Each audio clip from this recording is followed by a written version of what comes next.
ओम नमो भगवते वासुदेवाय। ओम नमो भगवते वासुदेवाय। नारायणं नमस्कृत्यं नरं चैव नरोत्तमं देवीं सरस्वतीं व्यासं ततो जयमुदीरयेत्। नष्टप्रायसु भद्रेषु नित्यं भागवत सेवया भगवतिरुत्तमश्लोके भक्तिर्भवति नैष्ठिकी। ॐ जन्मान्तस्य तन्वयादितरतः चार्थेष्वभिज्ञस्वराट् तेने ब्रह्महृदयादिकवये मुह्यन्ति यत् सूर्यः तेजो वारिमृदां यथा विनिमयो यतति सर्गो अमृषाम् धाम्ना सदा निरस्तकुहकं सत्यं परमं धीमहि। धर्मः प्रोजितकैतुअत्र परमो निर्मत्सराणां सतां वेद्यं मत्र वस्तुशिवदं तापत्रयोन्मूलनम्। श्रीमद्भागवत महामुनिकृते किं वा परैश्वरः सद्यो हृदयदत्त कृतभिः शुश्रोभिः तत्क्षणात् निगमकल्पतरोर्गलितं फलं सुखमुखाद द्रवितसंयुतं पिबत भागवतं रसमालयं मुहुरः रसिका भुवि भावुका।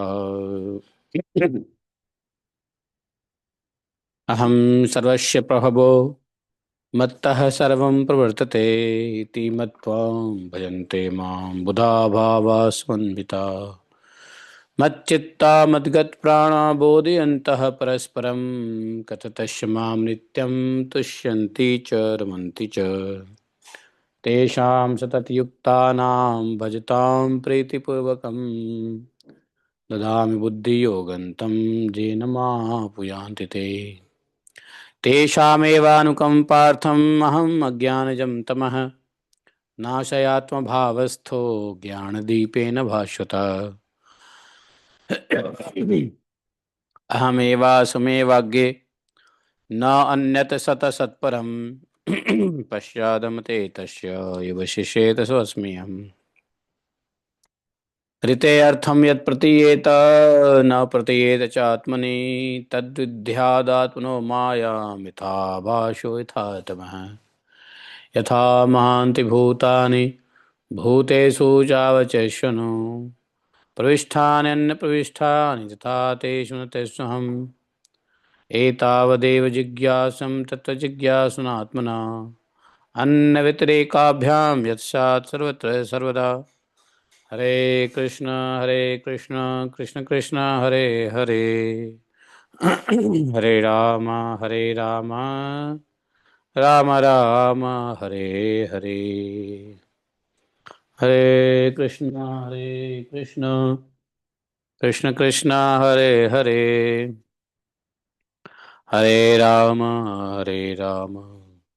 राम राम हरे हरे। बोले ग्रंथराज श्रीमद् भागवत महापुराण की जय। शिला व्यासदेव भगवान की जय। शिला सुखदेव गोस्वामी महाराज की जय। शिला प्रभुपाद की जय। गुरु गौरांग की जय। जय जय श्री राधे श्याम। हरे कृष्णा। तो आज नवमी है, कल दसवीं और परसों एकादशी, सोमवार को एकादशी है। तो पूष कृष्ण का द नवमी। आज हम लोग द्वादश स्कंद के 8वें अध्याय को करेंगे, सुनेंगे, पढ़ेंगे, समझेंगे। इसमें मार्कंडेय जी की तपस्या और वर की प्राप्ति इत्यादि का वर्णन है। तो अभी तक हम लोगों ने 4 प्रकार के प्रलय, विश्व की उत्पत्ति, वेद शब्द ब्रह्म की उत्पत्ति, इस सब के बारे में हम लोगों ने समझा। वेदों के शाखा प्रशाखा संहिताओं और फिर पुराण के बारे में हम लोगों ने पढ़ा समझा। अब अगला अध्याय है 8वां अध्याय। सुखदेव गोस्वामी तो अपनी कथा करके चले गए। मूल रूप से भागवत कथा समाप्त हो गई। अब शौनक आदि ऋषि सुत जी से कुछ प्रश्नों का उत्तर ले रहे हैं, जिज्ञासा है। तो शौनक जी ने पूछा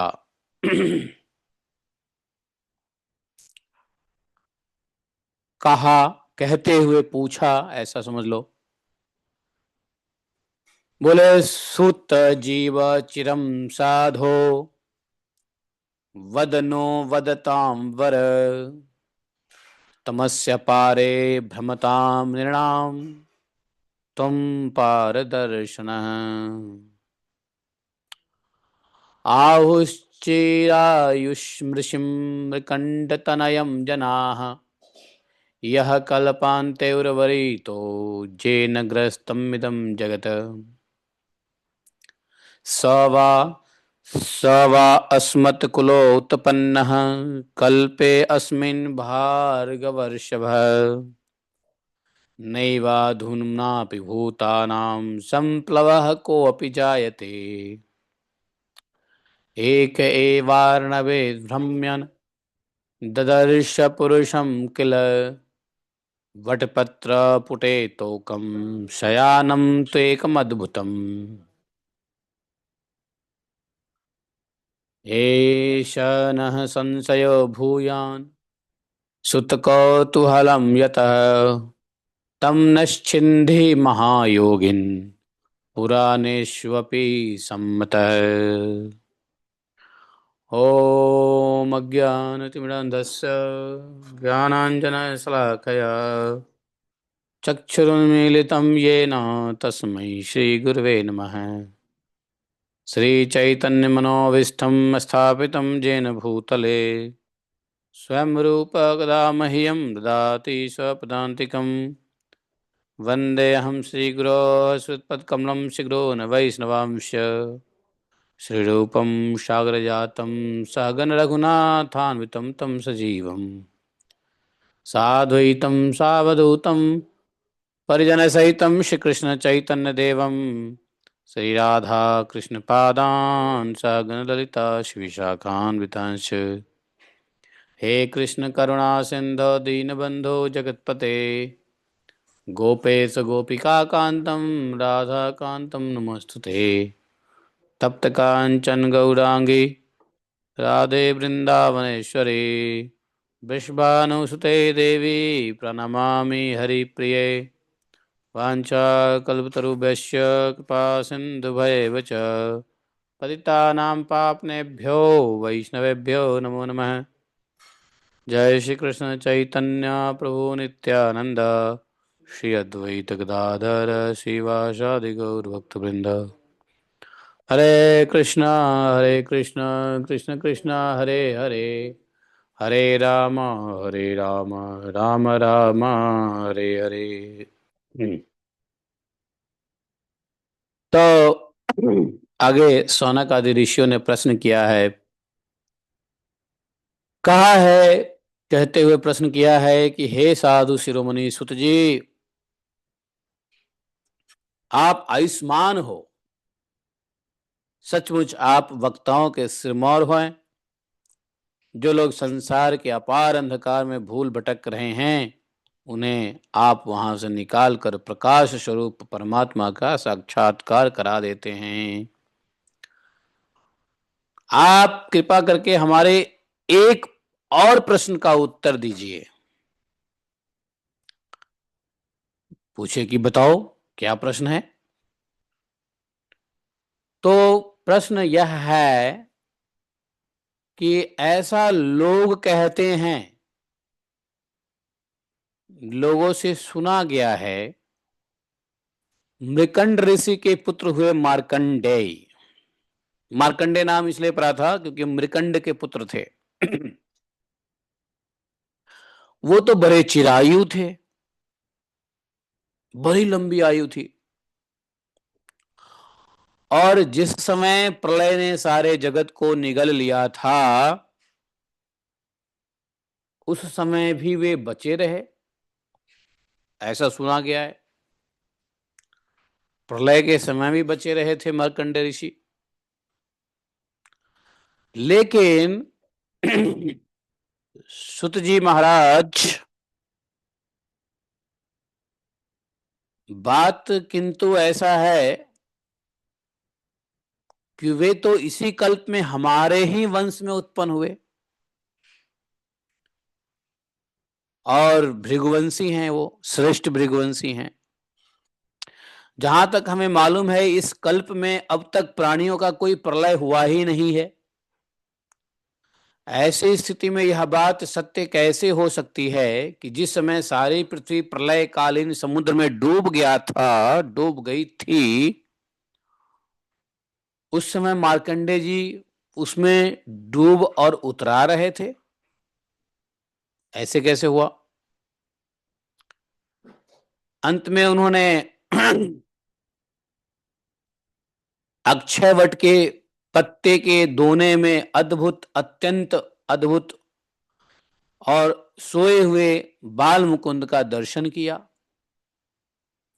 भाई, जब प्रलयकालीन प्रलय आया ही नहीं, वे इसी कल्प में भृगुवंशी, इसी कल्प में हमारे वंश के ही भृगुवंश, श्रेष्ठ भृगुवंशी हैं, और अभी कोई प्रलय हुआ ही नहीं है, तो फिर वो प्रलय के समय में प्रलय की जो जल है उसमें कैसे डूब उतरा रहे थे?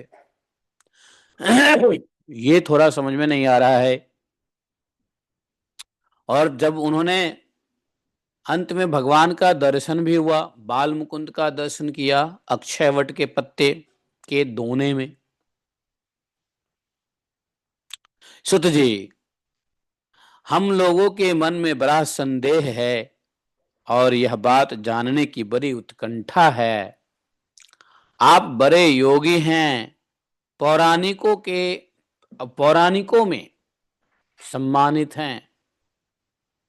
पुराण को कहने वाले को पौराणिक कहते हैं, तो पौराणिकों में बड़े सम्मानित हैं आप कृपा करके हमारा यह संदेह मिटा दीजिए। समझ गए? यह प्रश्न क्या था? सुत जी, शौनक आदि ऋषियों का प्रश्न क्या था कि उन्होंने सुना था कि मार्कंडेय ऋषि बड़े चिरायु थे और प्रलय काल के जल में डूब उतरा रहे थे। अंत में भगवान का दर्शन हुआ, अक्षय वट के पत्ते के ऊपर बाल मुकुंद स्वरूप का दर्शन हुआ। भाई, वो तो इसी कल्प में हमारे भृगुवंशी मुनि हुए हैं, मार्कंडेय जी भृगुवंशी है, हमारे वंश में उत्पन्न हुए हैं, और अभी तक इस कल्प का तो प्रलय हुआ ही नहीं है, तो फिर वो प्रलय के जल में डूब उतरा कैसे रहे थे?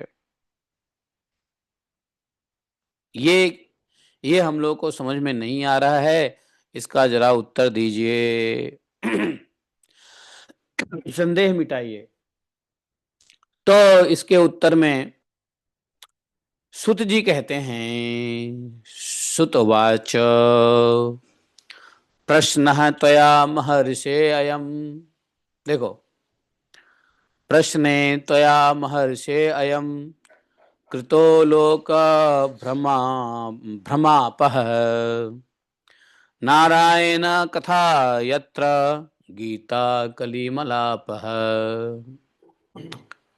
बोले, शौनकादि ऋषियों, प्रश्न त्वया महर्षि अयम, आप लोगों ने जो महर्षि मार्कंड के बारे में जो प्रश्न किया है, कृते लोक भ्रमापः, इससे संसार के बहुत सारे लोगों का भ्रम दूर हो जाएगा।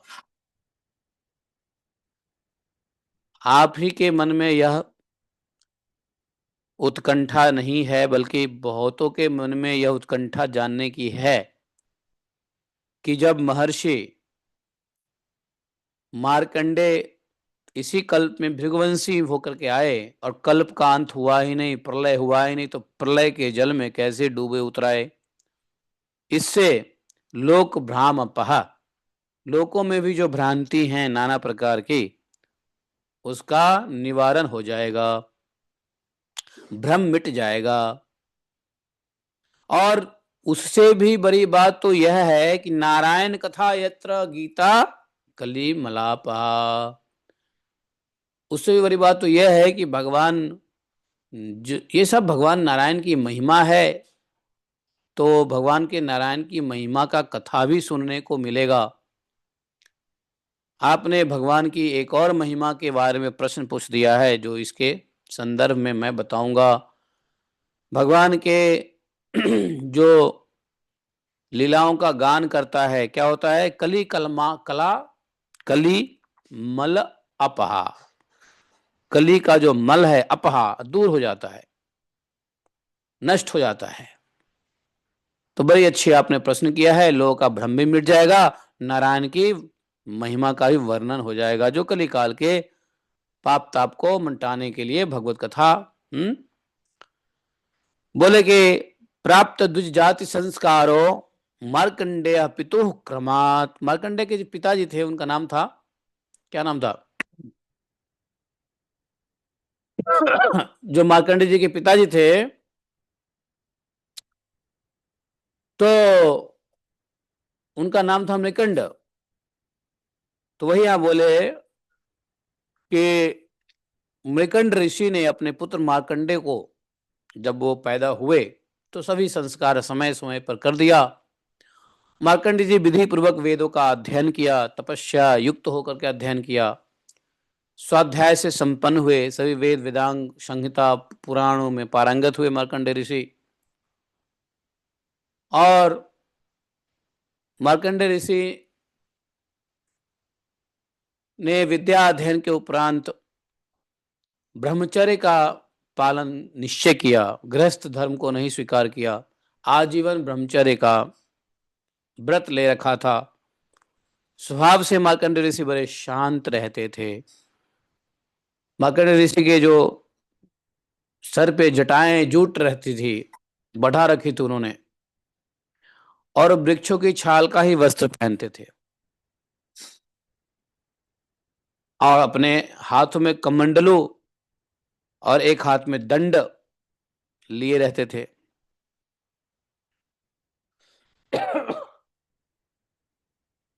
जैसे परशुराम जी, तो उनके शरीर पे यज्ञोपवीत और मेखला बड़े शोभायमान रहती थी, हमेशा इसी वेशभूषा में रहते थे, ब्रह्मचर्य थे।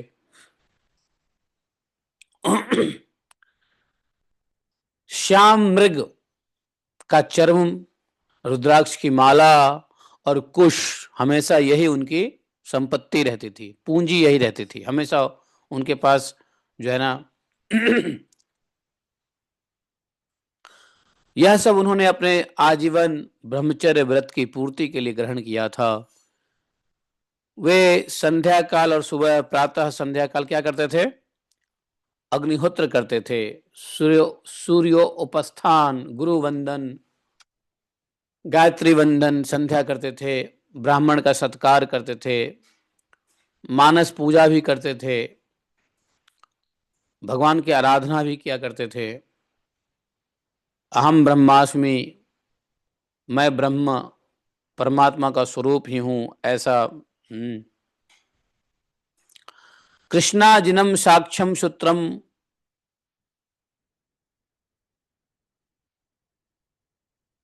कुशास्य निमध्रई अग्न्य गुरु विप्रात्मा स्वचनय संध्याय और हरिम।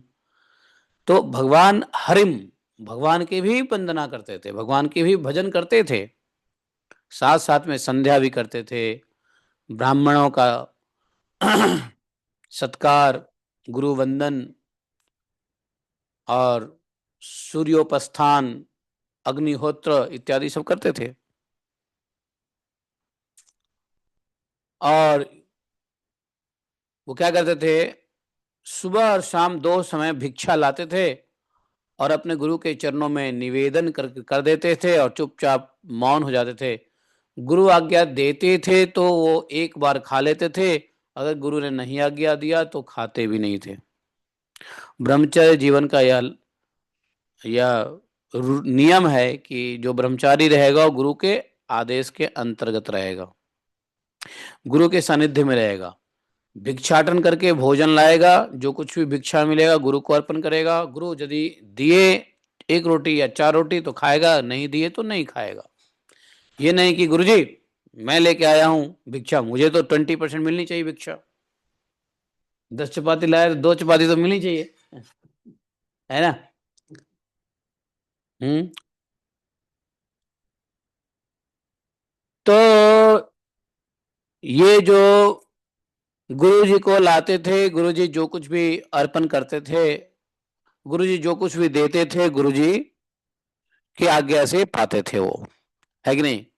इस प्रकार से मार्कंडे जी बड़े नियम निष्ठा के साथ गुरु के आदेश के अंतर्गत रहते थे, तपस्या और स्वाध्याय में लगे रहकर, बोलते हैं करोड़ों वर्षों तक भगवान की आराधना की, करोड़ों वर्षों तक, 100 200 लाख नहीं, करोड़ों वर्षों तक भगवान की आराधना की, और इस प्रकार उस मृत्यु पर भी विजय प्राप्त कर ली उन्होंने, जिसको जितना बड़े बड़े योगियों के लिए भी कठिन है।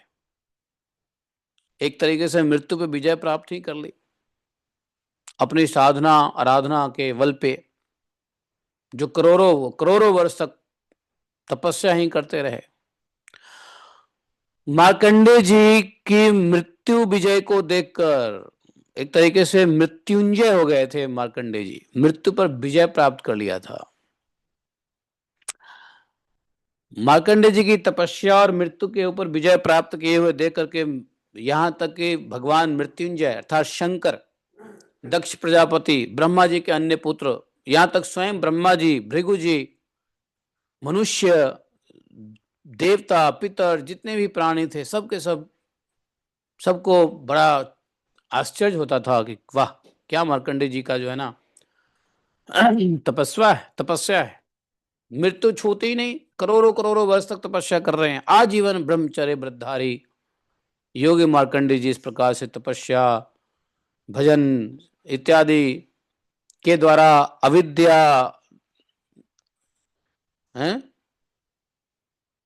आदि जो क्लेश हैं, सभी क्लेशों को मिटा करके शुद्ध अंतःकरण से इंद्रियातीत परमात्मा का ध्यान करने लगे।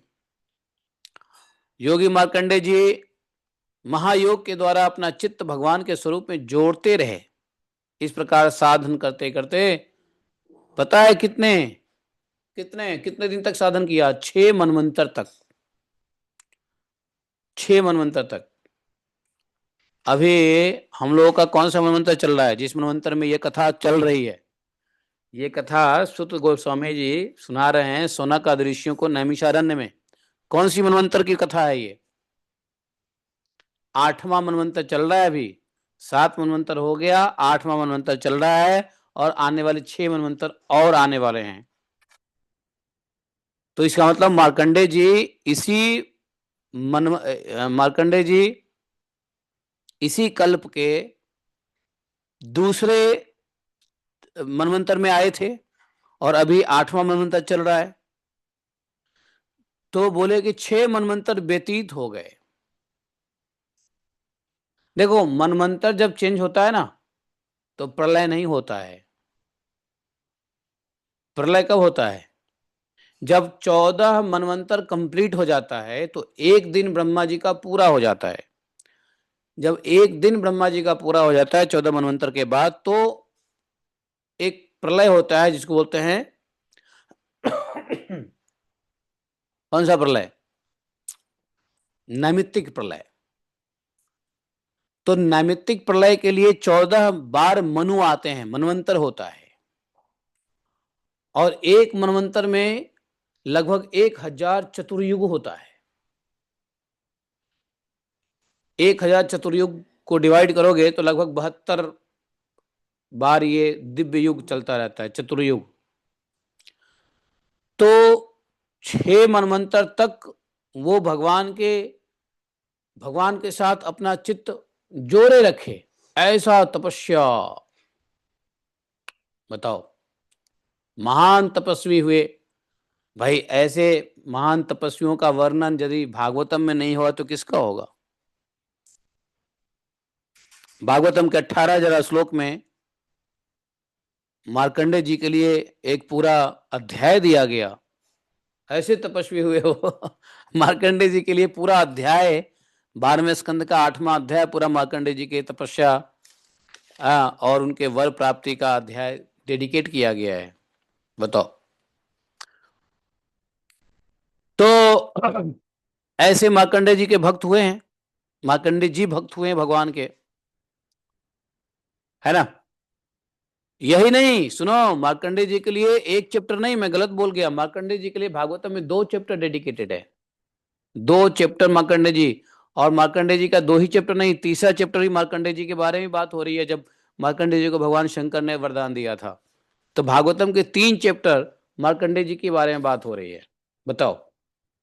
आप समझ सकते हो कि जिस भागवतम के अंतर्गत 18 कितने 300 कितने श्लोक कितने चैप्टर हैं भागवतम में? 300 एंड कितने चैप्टर थे? 352 चैप्टर था, कितना चैप्टर था? तो उसमें से 3 चैप्टर मार्कंडे जी के लिए डेडिकेटेड है। बताओ। ऐसे थे ही भगवान के भक्त, जिन्होंने अपनी तपस्या के बल पे अपने चित्त को भगवान के अंदर में 6 मनवंतर तक लगाए रखे। क्या कोई 200 400 और 1 करोड़ वर्ष हिमालय में या करेगा भजन? अब क्या हुआ सुनो, 6 मनवंतर बीत गए, 7वां मनवंतर आया। तो 7वें मनवंतर में इंद्र को पता चला, अब जानते हो, इंद्र को पता चला क्या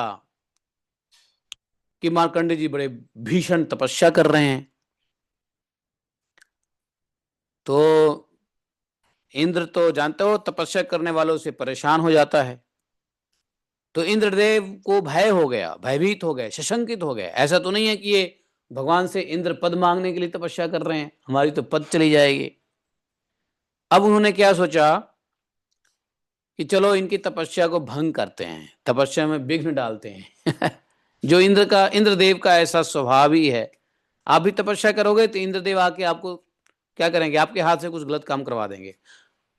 आप भजन करो, बढ़िया से भजन करो, तो आपके हाथ से कुछ गलत काम करवा देंगे ताकि आप भजन छोड़ ही दो, क्योंकि उनको लगता है कि भजन करके आप हैं इस संसार सागर से कैसे पार हो जाओगे। तो कभी कभी भक्त का तो अपने संस्कार भजन से नाश हो गया रहता है, लेकिन फिर भी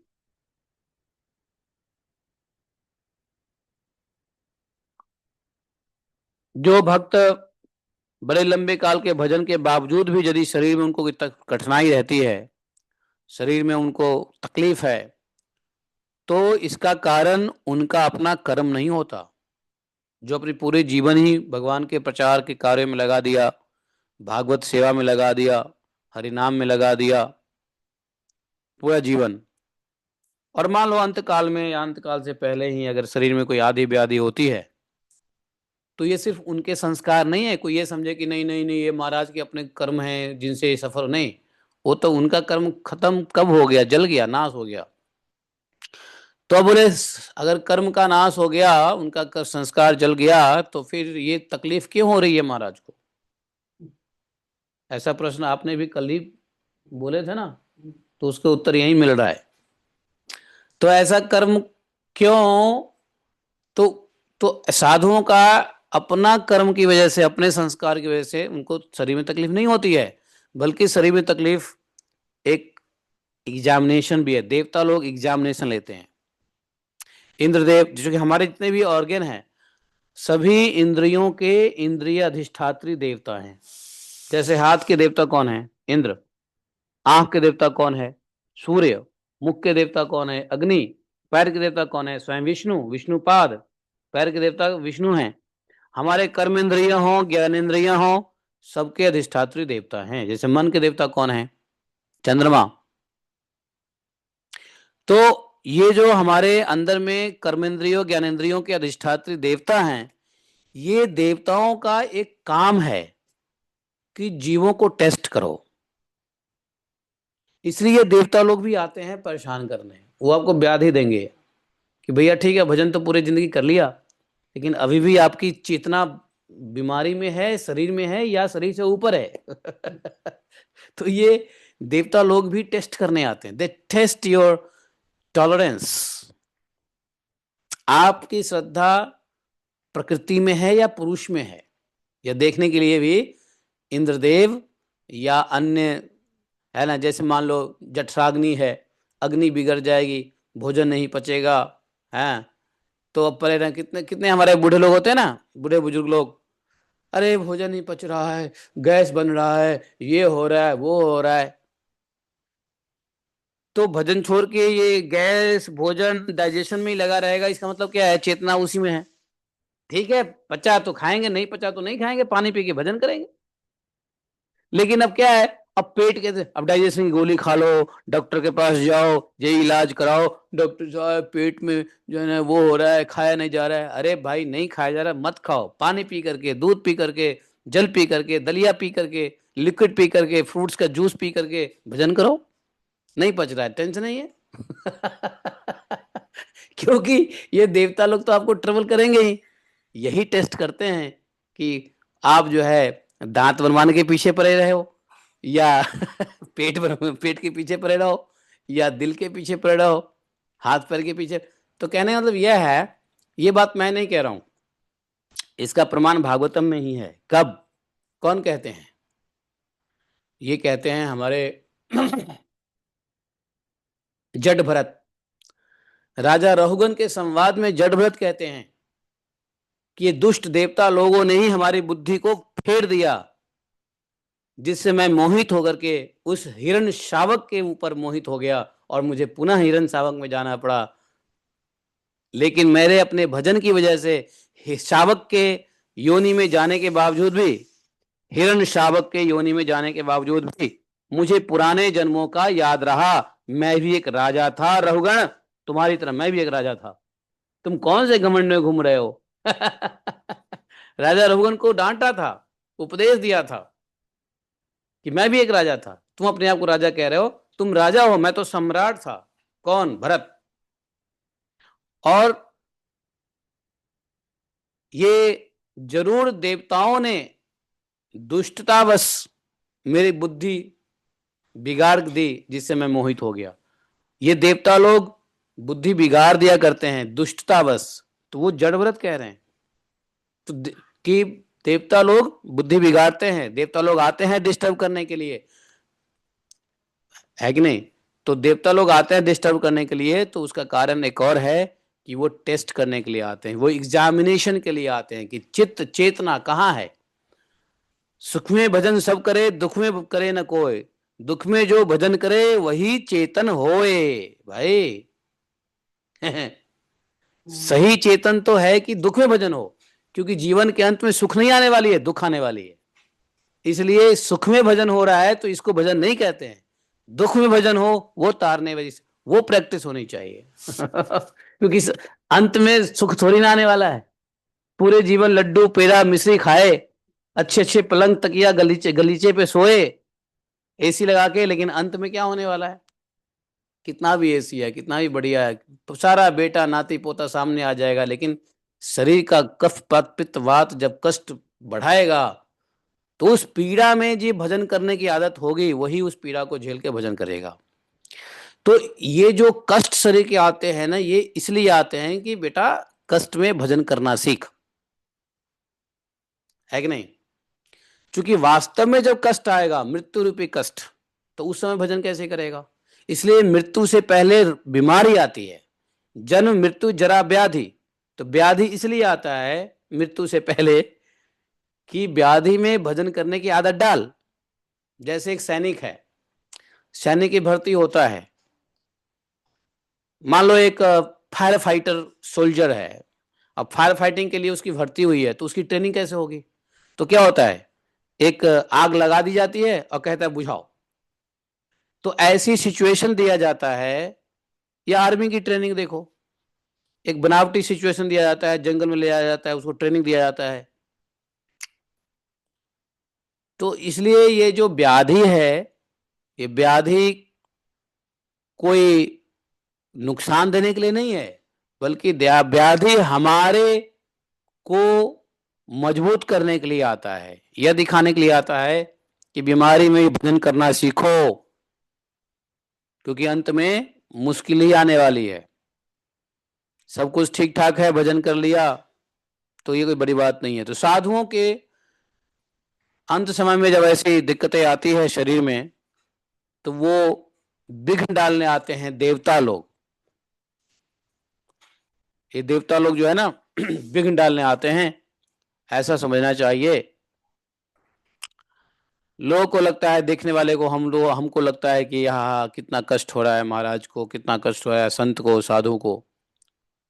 लेकिन वो कष्ट नहीं, वो उनकी तपस्या चल रही होती है कि नहीं। मार्कंडे जी भी तपस्या कर रहे हैं, अब आ गया इंद्र विघ्न डालने के लिए। तो बोले सौनक जी, इंद्र ने मार्कंडे जी की तपस्या में विघ्न डालने के लिए क्या भेजा मालूम है? इंद्र के पास तो एक ही हथियार है, इंद्रदेव के पास। वो कौन सी हथियार है? गंधर्व, अप्सरा, काम के देवता, वसंत, मलयानिल, लोभ, मद, ये सब इंद्र के दूत हैं। ये सब भेजते हैं। कभी काम भेजेगा, कभी वसंत भेजेगा, कभी मलयानिल भेजेगा, कभी लोभ भेजेगा, कभी मद को भेजेगा, कभी अप्सरा को भेजेगा, गंधर्व को भेजेगा, और कभी कभी तो बड़े से बड़े साधु को हिलाना है तो सबको एक साथ भेज देते हैं। जैसे नर नारायण को भी नर नारायण तपस्या कर रहे हैं हिमालय में, तो इंद्र को हुआ कि तपस्या क्यों कर रहे हैं नर नारायण, तो वहां भी भेज दिया है, याद है ना। नर नारायण को भी भेज दिया बद्रिक आश्रम में। गंधर्व, अप्सरा, काम, बसंत, मलयानिल, लोभ, लोभ तो नहीं भेजा, मद भी नहीं भेजा, मलयानिल को भेजा, बसंत को भेजा, काम को भेजा, अप्सरा को भेजा और गंधर्व को भेजा। तो आपको याद है ना नारायण भगवान ने क्या किया था? नारायण भगवान ने क्या किया कि अपने योग बल से एक दूसरे अप्सरा उत्पन्न किया, जिस अप्सरा का रूप लावण्य देख करके इंद्र का भेजा हुआ अप्सरा शर्मा गई। अरे ये तो इतने बड़े अप्सरा, इतनी सुंदर अप्सरा इस तपस्वी के साथ रहते हैं। तो वो सब इंद्र का भेजे हुए अप्सरा सब शर्मा गई, और कामदेव को जाए, कामदेव इधर, तुम जाके ये मेरा गिफ्ट उपहार दे देना इंद्रदेव को। तो उसको एक अप्सरा उत्पन्न करके नर नारायण ने एक अप्सरा उत्पन्न करके नारायण ऋषि ने भेज दिया इंद्र को, जा इसको दे, इंद्र को दे देना। उस अप्सरा का नाम क्या पड़ा बताओ? उर्वशी। वो उर्वशी थी जो स्वर्ग के सबसे सुंदर अप्सराओं में श्रेष्ठ अप्सरा है, वो जो आज भी स्वर्ग में है, उर्वशी। उर्वशी को भेज दिया। इंद्र को बड़ी लज्जा हुआ, इंद्र समझ गया ये कोई साधारण नहीं है, आया क्षमा मांगा। कई बार इंद्र मोहित हो जाते हैं, एक दो बार नहीं, कई बार इंद्र मोहित हुए। भगवान कृष्ण के लीला में ही कई बार इंद्र मोहित हुए। एक बार गोवर्धन लीला में मोहित हो गए इंद्र। गोवर्धन लीला में इंद्र को इंद्रदेव को भगवान ने धूल चटाया। कामधेनु के साथ आए, तब जाके इंद्र को क्षमा हुई, अभिषेक किया। गोविंद कुंड का अवतरण हुआ, सुरभि कुंड का अवतरण हुआ। फिर से भगवान के इसी पृथ्वी पर रहते हुए फिर से मोह हो गया, और भगवान कृष्ण से ही लड़ाई कर लिया इंद्र। बताओ, इंद्र भगवान कृष्ण से लड़ाई किए? मालूम है ना किस लिए किए? हाँ, भगवान कृष्ण से इंद्र ने क्यों लड़ाई किया? हाँ, जब भगवान कृष्ण से उनकी पत्नी सत्यभामा ने कहा कि मुझे ये पारिजात का वृक्ष अपने महल के अंदर चाहिए, महल के बगीचे में चाहिए, तो भगवान कह गया, इंद्र, सत्यभामा जी को तुम्हारा पारिजात चाहिए, चल दे दे। इंद्र ने कहा कि नहीं नहीं, ये तो स्वर्ग का वृक्ष है, स्वर्ग का वृक्ष पृथ्वी पे नहीं जाएगा। बोले कैसे नहीं जाएगा? अब भाई पत्नी की डिमांड है तो कौन पति पूरा ना करे, अभी भगवान। तो भगवान ने कहा नहीं, तुम्हें तो देना पड़ेगा। अब वो लड़ाई ठान लिया। है कि नहीं? वो तो बीच में आ गए बृहस्पति समझाया, तब जाके बात बनी कि एक काम करो, जब तक भगवान पृथ्वी पे हैं तब तक के लिए तुम भेज दो इस पेड़ को, और जब भगवान चले जाएंगे तो पेड़ को वापस स्वर्ग में ले आना। इससे उनकी पत्नी भी खुश हो जाएगी और तेरे को भी तुम्हारा स्वर्ग का पेड़ स्वर्ग में रह जाएगा। तब इंद्र ने कहा हाँ ठीक है ऐसा करते हैं। तो भगवान ने इंद्र ने भगवान से लड़ाई बंद किया, समझे। तो इंद्र कई बार मोहित हो जाते हैं, मोह में ही रहते हैं, क्योंकि है ना यार, अजब कि देवताओं में इंद्र भगवान कहते स्वयं ही हैं, देवानाम इंद्रोस्मि, देवताओं में स्वयं इंद्र हूं, ऐसा भगवान ने खुद कहा है। तो ये सब भगवान की लीला ही है, स्वयं बन जाते हैं इंद्र, स्वयं भगवाते हैं बन जाते हैं भक्त, स्वयं बन जाते हैं, कुछ भी कह लो, लीला है। तो मार्कंडे जी के आश्रम पे ये गंधर्व अप्सराएं काम इत्यादि इत्यादि सबको भेज दिया, मलयानिल को भी भेज दिया। मलयानिल जानते हो क्या होता है? अनिल किसको कहते हैं? मलयानिल अर्थात अनिल, अनिल किसको कहते हैं? हवा को। तो मलय पर्वत से निकलने वाली हवा को मलयानिल कहते हैं। मलय पर्वत पे क्या होता है बताओ? मलय पर्वत पे होता है चंदन का पेड़। ये मलय पर्वत भारत में कहाँ है? तमिलनाडु में है। तो मलय के पर्वत पर, मलय के पर्वत से जो हवा निकलती है उसको मलयानिल कहते हैं, क्योंकि मलय में होता क्या है, मलय पर्वत पे होता है चंदन का पेड़। तो चंदन के पेड़ के जंगल से जो हवा निकलती है वो इतना खुशबूदार होता है कि आपको लगेगा कि मैं यहीं रह जाऊं। इसलिए वीरप्पन ने वहां पे अंडरग्राउंड घर बना लिया था। मलयानिल में खुशबू में रहता था, पेड़ को काट के तस्करी करता था वीरप्पन। ये तमिलनाडु में मलय, हाँ मलय पर्वत।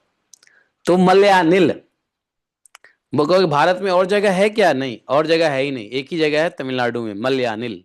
वहां भी गवर्नमेंट की बड़ी सिक्योरिटी रहती है। वहां पे चंदन का इतना जंगल है कि नहीं? जंगल में जाओगे तो वहां जंगल में ही रहने का मन करेगा। है वीरप्पन का सौभाग्य देखो। मलयानिल। तो मलयालिन में जैसी हवाएं चलती है वैसी हवा को भेज देता है। इस हवा को देख करके क्या होगा मालूम है? आ हा।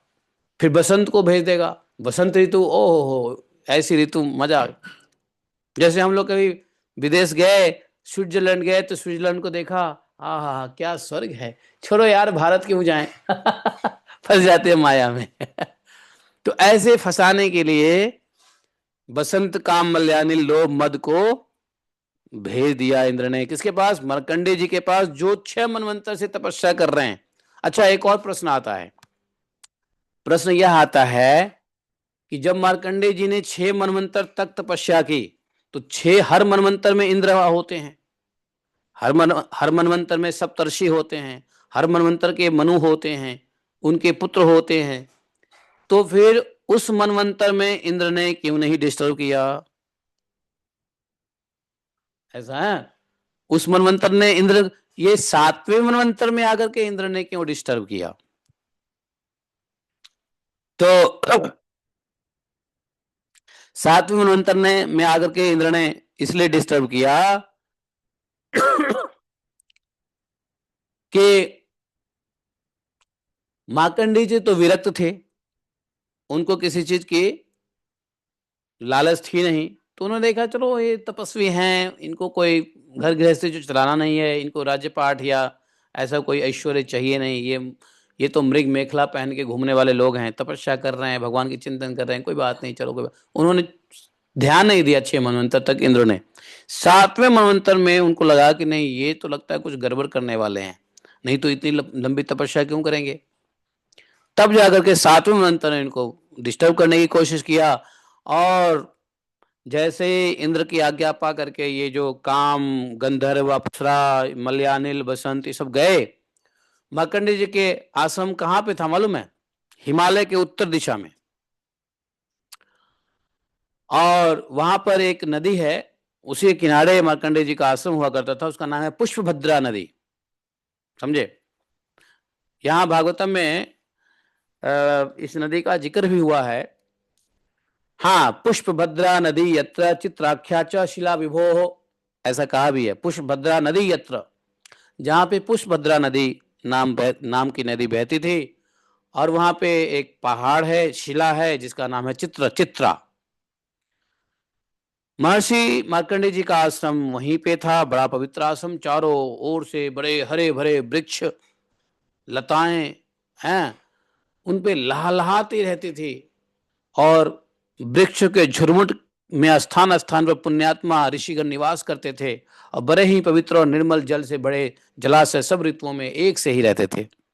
एक और बताऊं, हिमालय में यात्रा करते वक्त आप लोगों ने चार धाम गए? कोई चार धाम गए? चार धाम, चार धाम तो गए हो ना?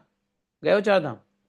तो चार धाम में जब आप जब आप ऋषिकेश, सॉरी, यमुनोत्री से गंगोत्री के रास्ते में जाओगे, तो गंगोत्री के रास्ते में जाओगे तो ऐसे ऐसे वृक्ष लगेंगे, जैसे लग रहा है कितना सिस्टमेटिक लगा हुआ है वृक्ष, और इतना सुहावना दृश्य है। ऊपर देखो तो वृक्ष, नीचे देखो तो वृक्ष, बीच में से रोड जा रहा है। ऐसा लग रहा था कि वृक्षों के झुरमुट जगह जगह पर, ऐसा लग रहा था कि वाह, ये जगह रहने वाला है। और मैं तो जब देखता था तो लगता है यार यहीं कुटिया बनाया जाए, भोजन पानी की जरूरत क्या है, यहीं पे रहो, भजन करो, है कि नहीं? तो लालसा मन में आ जाती थी, ये जगह रहने जैसी है। तो ऐसे ऐसे जगह हैं, ऐसे ही मनोरम स्थान, पवित्र निर्मल जल से कल कल कल कल कल कल बहता हुआ, और सब ऋतु एक जैसे होते थे। तो ऐसे मनोरम जगह पर इनका आश्रम था। भौरे वगैरह संगीतमय गुंजार से अलंकार कर रहे थे, और कोयल लोग कुहू कुहू करके, है, आवाजें कर रहे थे, सुंदर सुंदर। मोर भी थे, पंख फैलाकर कलापुर नृत्य कर रहे थे। और मत वाले होकर के पंछी झुंड झुंड लगा के खेल रहे थे, सबके सब। मार्कंडे मुनि के आश्रम, ऐसा पवित्र आश्रम पे इंद्र के द्वारा भेजे हुए वायु ने प्रवेश किया। पहले कौन प्रवेश किया? वायु। कौन सी वायु? मलयानिल प्रवेश किया। वहां उसने पहले शीतल झरनों की नन्ही नन्ही, है ना, क्या बोलते उसको, सावर फो, क्या बोलेंगे उसको, डिजलिंग, फू फू फुहिया, शीतल झरनों के नन्हे नन्हे फुहिया, फुहिया कहते हैं जैसे पानी के छोटे छोटे कण बन के नहीं गिरते हैं, हैं, जैसे फुस फुस, जैसे ये देखो, ये पानी है, इसमें फुस करते हैं तो छोटे छोटे कण, तो फुहिया इसको बोलते हैं, फुहिया। ऐसे फुहिया आने लगा। और फुहिया जो आता था पानी का, तो मलयानिल के जो हवा थे उससे जो जल के बूंद आते थे, उसमें भी इतना सुगंध हो जाता था कि उसको समझो कि पान करने की इच्छा, पीने की इच्छा हो रही हो। अब ऋतु वसंत का था नहीं। मार्कंडे जी को लगा कि ये क्या मतलब है भाई, बसंत ऋतु तो आए नहीं, लेकिन बसंत का साम्राज्य क्यों आ गया यहाँ, बसंत ऋतु जैसे क्यों माहौल बन रहा है। अब जब बसंत ऋतु का माहौल बन गया तो कामदेव प्रवेश कर गया। कामदेव प्रवेश किए, साथ साथ में गाने बजाने वाले गंधर्व झुंड के झुंड चले आ रहे हैं। बहुत सी स्वर्गीय अप्सराएं भी चल रही है, नाचती हुई, डांस करते हुई, ठुमक लगाते हुए। और उस सब का नायक कामदेव तो है ही। कामदेव के हाथ में क्या देखा? पुष्प के बाण और धनुष। धनुष तो पुष्प के थे, और उसके ऊपर सम्मोहन का बाण चढ़ा हुआ था। ऐसा कामदेव इसी वेशभूषा में रहते हैं। इसी वेशभूषा में पहुंच गए कामदेव एक बार भगवान शिव के पास। शिव जी ने ऐसी भ्रिकुटी की, जल के भस्म हो गए। कामदेव जी, वही कामदेव जी जब जल के भस्म हुए तो उनका उद्धार हुआ कैसे? जब भगवान के पुत्र के रूप में आए तब जाके उनका उद्धार हुआ। प्रद्युम्न, प्रद्युम्न कामदेव ही थे, है ना, जिनकी पत्नी कौन थी? है रति। उस समय क्या हुआ, मार्कंडे मुनि अग्निहोत्र करके भगवान की उपासना कर रहे थे। उनके नेत्र बंद थे, भगवान का चिंतन कर रहे थे, अपने चित्त को भगवान में लगाया हुआ था। मार्कंडे जी ने, बड़े तपस्वी, 6 मंत्र से तपस्या कर रहे हैं, ऐसे जैसे मानो स्वयं अग्निदेव परसोनिफाइड होकर के बैठे हों, ऐसा लग रहा था। उनको देखने से मालूम पड़ता था कि इनको पराजित करना मुश्किल है, लेकिन इंद्र की आज्ञा से मार्कंडेय मुनि को इस अवस्था को देख करके वो लोग थोड़े से डर सहम गए। क्योंकि ऐसा है, अप्सराओं को, गंधर्वों को या कामदेव स्वयं, इनको इंद्र की बात तो माननी पड़ती है, क्योंकि इंद्र स्वामी हैं, राजा है उनके। लेकिन इनको डर भी लगता है कि कहीं कोई ऐसी तपस्वी को जा रहे हैं तपस्या भंग करने की, तपस्या कहीं श्राप दे दिया तो। हाँ, ऐसा हुआ है, बहुत सारे तपस्वी को आए अप्सराओं ने तपस्या भंग करने के लिए, वो उसी को जा, तो पृथ्वी लोक पे जा है, तो उसी तपस्या उसी उसी की वजह से पृथ्वी पे आ जाते हैं कई गंधर्व और क्या बोलते हैं उसको, अप्सराएं। अब पृथ्वी लोक पे आकर के विवाह करते हैं, बच्चे करते हैं, बच्चे को छोड़ के चले जाते हैं। ऐसे ही हुआ ना, क्या नाम था, शकुंतला। शकुंतला तो ऐसी था, श्राप के कारण पृथ्वी पे आया, पृथ्वी पे शादी कर ली, बच्चे पैदा किए। तो ये सब अप्सरा लोग भी डरते रहते हैं कि भाई कहीं श्राप न दे दें। अब क्या हुआ, जैसे तैसे अप्सराएं नाचने लगी, गंधर्व गायन करने लगा। कुछ गंधर्व ने मृदंग बजाया, कुछ वीणा, कुछ ढोल आदि बाजे बड़े मनोहर स्वर में बजाने लगे। अब कामदेव ने अपने पुष्प निर्मित धनुष पर पंचमुख वाण चढ़ाया, और उसके वाण के 5 मुख है। क्या, जब कामदेव बाण चलाते हैं तो उनके बाण में 5 मुख निकलती है, शोषण, दीपन, सम्मोहन, तापन और उन्माद। ये 5 प्रकार की मुख हैं। जिस समय वह निशाना लगाने के फिराक में था, सोच रहा था कि मौका ढूंढ रहा था, उसी समय इंद्र के सेवक वसंत और लोभ मार्कंडे मुनि का मन विचलित करने के लिए प्रयत्नशील हो गए। उनके सामने ही पुंजिक स्थली नाम की सुंदरी अप्सरा गेंद खिल रही थी। किनके सामने, मार्कंडे जी के सामने। बड़ी सुंदर थी, स्तनों के भार से उनके कमर लचक जाया करती थी। साथ ही उसकी चोटियों में गुथे हुए सुंदर सुंदर फूल की मालाएं बिखर बिखर कर धरती पर गिरती जा रही थी। कभी कभी वह तिरछी चितवन से इधर उधर देख लिया करती थी, समझे, और खेल खेल करके जो है धरती की ओर अपनी हथेलियां कभी उड़ाती, कभी नीचे की ओर झुकती। उस समय जो है ऐसा लगता जैसे मानो कामदेव ने अवसर देख करके मार्कंडे मुनि, उनको लगा कि मैं मार्कंडे मुनि को जीत लिया। मार्कंडे मुनि लड़खड़ा गए, ऐसा लगा। कामदेव ने क्या किया, बाण छोड़ दिया। लेकिन बाण छोड़ने के बाद भी मार्कंडे मुनि अपनी तपस्या से विचलित नहीं हुए। कामदेव का सारा प्रयास बेकार हो गया, असमर्थ। मार्कंडे मुनि तो थे ही बड़े तेजस्वी। ये लोग आए थे कि काम वसंत आदि आए थे कि तपस्या भ्रष्ट कर दें, लेकिन मार्कंडे मुनि के तप से ये लोग जलने लग गए। ये लोग उनके तपस्या को भंग करने के बजाय उनके तप से जलने लगे। देखो, एक बात देखो,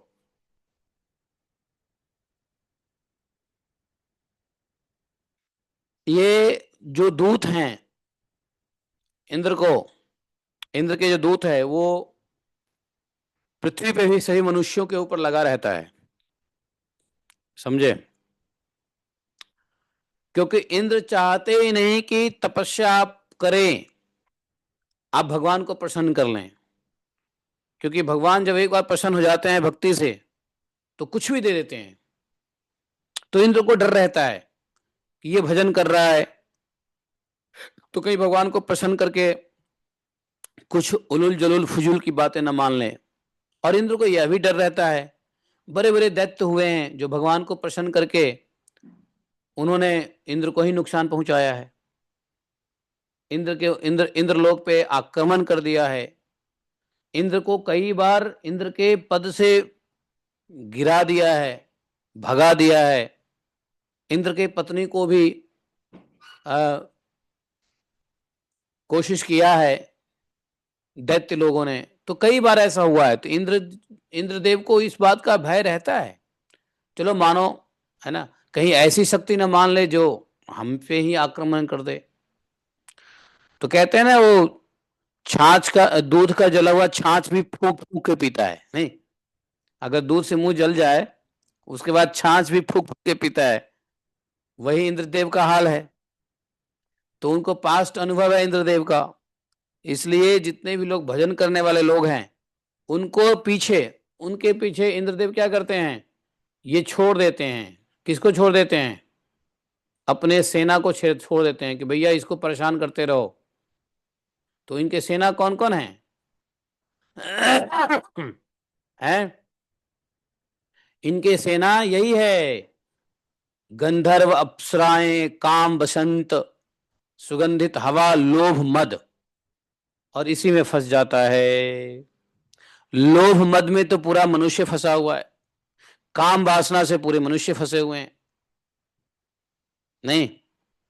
और लोभ मद और काम वासना से फंसे हुए लोग जब किसी सुंदर स्त्री को देखते हैं तो और भी लुढ़क जाते हैं। अप्सरा, उसको समझते हैं यही अप्सरा है। जहां पे नाच गान होती है, डांस बार में, वहीं लोग लग जाते हैं। उसको समझते हैं यही गंधर्व लोक है। है कि नहीं? तो इस प्रकार से इंद्रदेव वैसे मनुष्य के ऊपर ये सब छोड़ के रखते ही हैं, काम, लोभ, मद और सुंदर सुंदर स्त्रियों का दर्शन करवाते रहते हैं इंद्रदेव, ताकि मनुष्य जो है अपने को संभाल न सके, भजन करने का सोच न सके, तपस्या करने की तो बात ही छोड़ दो। ये इंद्रदेव का ही हथियार है, समझे? काम, लोभ, मोह इत्यादि इत्यादि। अब क्या हुआ? मार्कंडे मुनि के तपस्या के जो प्रभाव है, उसी से वो लोग जलने लगे, समझे? कैसे? जैसे छोटे छोटे बच्चे सोते हुए सांप को जगाकर भाग जाते हैं। इंद्र के सेवक ने चाहा कि मार्कंडे जी को डिफीट कर दे, पराजित कर दे, लेकिन रत्ती भर भी मार्कंडे जी का कुछ न बिगाड़ सका।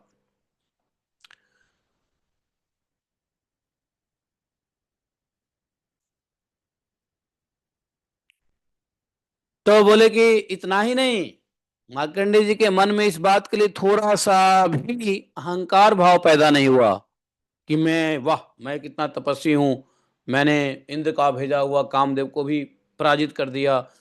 उनके मन में थोड़ा सा भी ये अहंकार भाव नहीं हुआ। हालांकि यह अहंकार भाव हो जाता है, अपने तपस्या का अहंकार भाव हो जाता है। अहंकार तो सिर्फ एक ही चीज में नहीं होता है, वह है भगवान का भक्ति, डिवोशनल सर्विस, भगवान की भक्तिमय सेवा में अहंकार नष्ट हो जाता है। वरना जितने भी योग पद्धति है, सब में अहंकार भाव रहता है। अष्टांग योग, ज्ञान योग, ज्ञान होगा तो ज्ञान के साथ तो उसकी अहंकार आता ही आता है।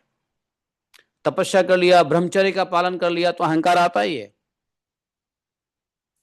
ये अहंकार इसको भी आ गया था, क्या नाम है वो, चित्रकेतु। चित्रकेतु भी को भी अहंकार आ गया था। अहंकार बस क्या किया, भगवान शंकर के प्रति अपराध कर दिया। उसको लगा कि मैंने भगवान से वरदान मांग करके मैं तो बस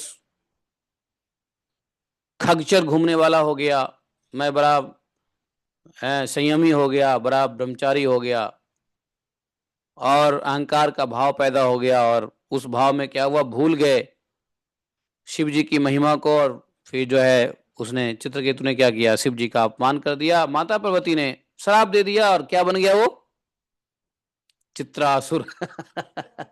वृत्तासुर, सॉरी, वृत्तासुर बन गया। तो उसको भी अहंकार हो गया था।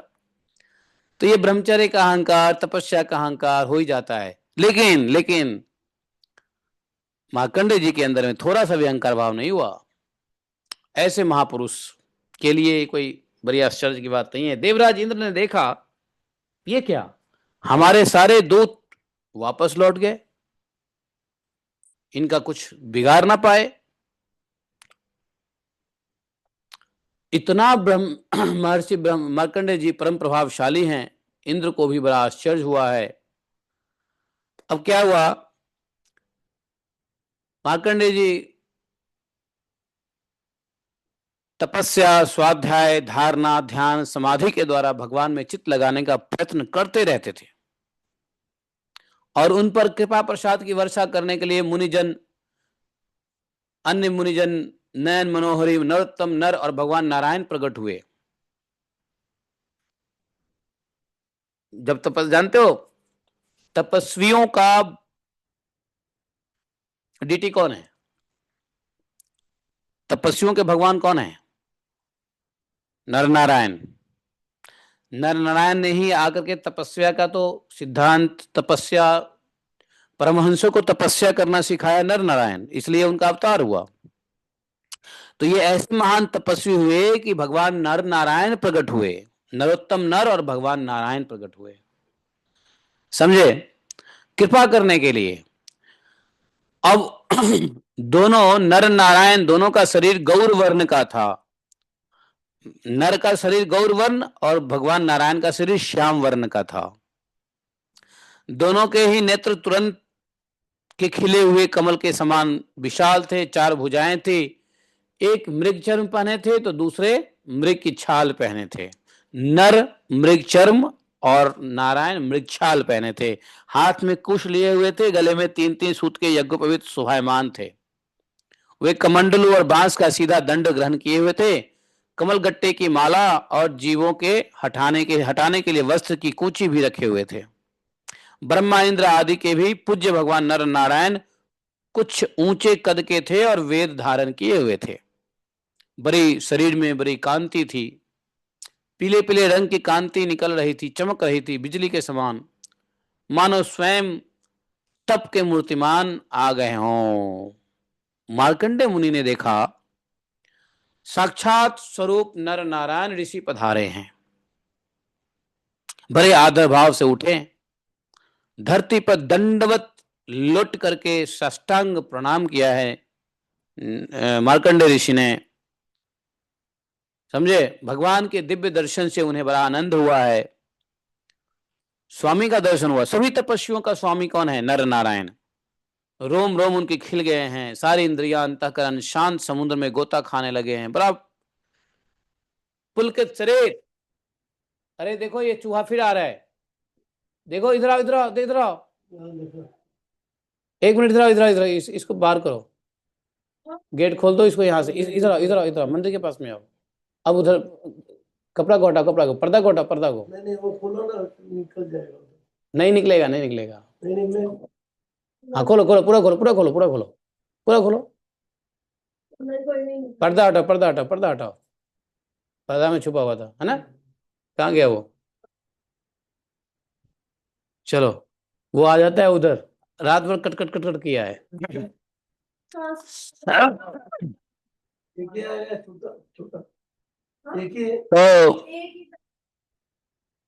तो अब क्या हुआ कि भगवान नर नारायण, बहुत अधिक तपस्या करोगे ना तो नर नारायण दर्शन देने लग जाते हैं। तो इसी ऐसा ऐसा तपस्या करने की आवश्यकता नहीं है नर नारायण के दर्शन के लिए, भजन ही कर लो, ये काफी है।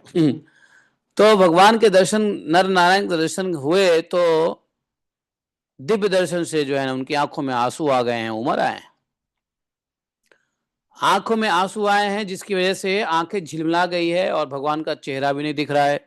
हाथ जोड़े, अंग अंग भगवान का उन्होंने, भगवान का आलिंगन मानो करेंगे ऐसा, जो है ना भगवान के सामने जो है झुक रहे थे। हृदय में उत्सुकता थी, कुछ बोल नहीं पा रहे थे, बनवाणी, मन और वाणी बड़े गदगद, सिर्फ इतना ही कह रहे थे, नमस्कार नमस्कार नमस्कार। देखो पर्दे पे चढ़ा हुआ है, पर्दे पे चढ़ा हुआ है प्रभु। एक बार उसको झटकार देंगे ना सीधे बाहर भाग जाएगा। हाँ देखो, एक बार झटकार दो बाहर भाग जाएगा, पकड़ो पकड़ो। अरे यार उसको भगाओ ना उधर, पर्दे से झटका देते सीधा भाग चुवा रहा था। ये हाँ। गया गया। अब क्या हुआ सुनो, छोड़ो। अब नारायण जी आए, स्वागत किए। नमस्कार नमस्कार नमस्कार सिर्फ प्रणाम ही किए जा रहे थे, बाबा दंडवत लौट करके उन उन दोनों को आया हुआ देख आसन में बिठाया, प्रेम से उन नर नारायण भगवान के चरण पखाड़े, अर्घ्य धूप चंदन माला आदि से उनकी पूजा की। नर नारायण भगवान सुखपूर्वक जब आसन पर विराजमान थे और मार्कंडे जी पर कृपा प्रसाद वर्षा कर रहे थे, पूजा के बाद मार्कंडे मुनि ने उन सर्वश्रेष्ठ मुनि वेशधारी नर नारायण के चरणों में प्रणाम किया। मार्कंडे जी ने स्तुति की है। मार्कंडे जी ने जो स्तुति किया है, यह स्तुति कुछ ऐसा है कि उन्होंने, मार्कंडे की स्तुति कैसी है, तो 40 श्लोक के बाद जो है मार्कंडे जी की स्तुति शुरू हो जाती है। मार्कंडे उवाच किं वर्णये तव विभो यदुदीरतोऽश्रुः संसंस्पदे तमन्वाङ्गमनेन्द्रियाणि अस्पन्दन्ति वै तनुभृतां यशस्वर्यश्च स्वस्याप्यथापि भजनामति भज भजतामसि भावबन्धु। बड़े बड़े मतलब बड़े बड़े मीटरों में, छंदों में भगवान की उन्होंने किया है। उन्होंने कहा है कि देखिए, मैं अल्पज्ञ जीव भला आपकी अनंत महिमा का वर्णन कैसे करूं। आपकी प्रेरणा से ही संपूर्ण प्राणी, ब्रह्मा शंकर, मेरे शरीर में भी प्राण का संचार आपकी प्रेरणा से होता है।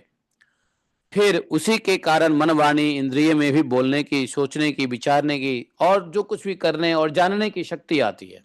वास्तव में हम लोगों के अंदर, चाहे ब्रह्मा हो, शंकर हो, चाहे मतलब एक चींटी से लेकर के ब्रह्मा तक, यदि किसी के प्राण के शक्ति का संचार होता है तो उसमें भगवान का ही प्रेरणा है, भगवान की ही चित्त शक्ति है जिससे प्राण का संचार होता है। और प्राण के जब संचार भगवान के चित्त शक्ति से होता है जीवों में, तो इंद्रिय शक्ति काम करती है, मन वाणी और इंद्रिय काम करती है, जिससे हम लोग बोलते हैं, चलते हैं, फिरते हैं, गाते हैं, करते हैं, खाते हैं, जो भी करते हैं। अगर यही चेतना शक्ति, कॉन्शसनेस, चैतन्य शक्ति, जिसको साइंस में वाइटल पावर भी कहते हैं, वाइटल फोर्स भी कहते हैं, वाइटलिटी, इसको वाइटलिटी भी कहते हैं, जिसको नेचुरल साइंस में, आयुर्वेद में कहते हैं जीवन, जीवनी शक्ति। आयुर्वेद में इसको जीवनी शक्ति कहते हैं। जैसे नाड़ी पे हाथ डालेगा, जीवनी शक्ति चेक करेगा, तो इसको जीवनी शक्ति कहते हैं, वाइटल फोर्स कहते हैं। जब आप डॉक्टर के पास जाओगे तो वाइटलिटी चेक करता है, वाइटलिटी, तो वाइटलिटी चेक करेगा कि भाई इसके अंदर में ताकत है कि नहीं है। तो ताकत नहीं है तो फिर ताकत की कुछ सिरप देगा या ताकत के लिए कुछ करेगा। तो वास्तव में ताकत किसी प्राकृतिक वस्तु से नहीं आती है, वास्तव में ताकत आती है तो चेतन शक्ति से, जो भगवान की चैतन्य शक्ति है, उससे प्राण का संचार होता है। और जब प्राण का संचार बढ़िया से होता है तो इंद्रिया, मन और शरीर काम करता है। तो बुढ़ापा क्यों आती है? तो इंद्रियां शिथिल पड़ जाता है। कारण क्या है कि प्राण का कमी हो जाता है। तो इसलिए कहते हैं प्राणायाम करते रहोगे तो शरीर के अंतिम समय तक शरीर में ऊर्जा बनी रहती है। शरीर का तो मरना तय है, लेकिन प्राणायाम के बल पे शरीर में ऊर्जा बनी रहती है। तो इसलिए प्राणायाम कभी नहीं छोड़ना चाहिए। और जो साधक भगवत प्राप्ति करना चाहते हैं उनको तो गायत्री दीक्षा इसलिए होती है कि 3 बार प्राणायाम करो, 10-10 बार खूब नाक खींच करके प्राणायाम करो। दिन में 30 ही बार प्राणायाम करना है। सुबह 10 बार, दोपहर 10 बार, दोपहर में 10 बार, शाम में 10 बार। भगवान ने भी कहा है भगवत गीता में, सॉरी भगवत गीता में भगवान स्वयं कहते हैं उद्धव गीता में कि 3 बार करनी है, 10-10 बार नाड़ी शोधन प्राणायाम। तो प्राणायाम करने से क्या होता है, प्राण की शक्ति का संचार होता है और मन वाणी इंद्रियों को ऊर्जा मिलती है। और इस ऊर्जा को क्या करना है, भगवान को भजन करने के लिए करना है, भोग के लिए थोड़ी नहीं करना है। तो यही यहां पे मार्कंडे मुनि कह रहे हैं कि ये आपकी प्रेरणा से प्राण शक्ति का संचार होता है। तो जो व्यक्ति प्राणायाम नहीं करेगा, लंबी गहरी सांस नहीं लेगा, प्राणायाम नहीं करेगा, तो उसके अंदर में ये शक्ति, वाइटलिटी कहां से आएगी? तो प्राण शक्ति क्या है? भगवान की ही प्रेरणा है। प्राण अपान समायुक्त पचामी अन्नम चतुर्विधम, भगवान गीता में भी कहते हैं कि प्राण और अपान ये दोनों हमारे हैं। प्राण अपान समायुक्तम, इन दोनों को समायुक्त करके पचामी अन्नम चतुर्विधम। तो प्राण ही है जो अन्न को पचाता है। अन्न से जो ऊर्जा मिलती है वो मन इंद्रिय वाणी को जाता है। तो अगर अगर अगर अगर श्वास गहरी रहे नहीं लोगे तो अन्न ठीक से नहीं पचेगा।